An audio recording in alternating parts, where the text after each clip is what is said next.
You asked, how to divide 9123 by 3 using the long division method. 9 divided by 3 equals 3. 3 times 3 equals 9. 9 minus 9 equals 0. Bring down 1, making 1. 1 divided by 3 equals 0. 0 times 3 equals 0. 1 minus 0 equals 1.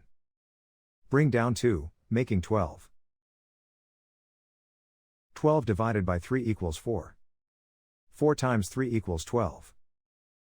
12 minus 12 equals 0. Bring down 3, making 3. 3 divided by 3 equals 1. 1 times 3 equals 3. 3 minus 3 equals 0.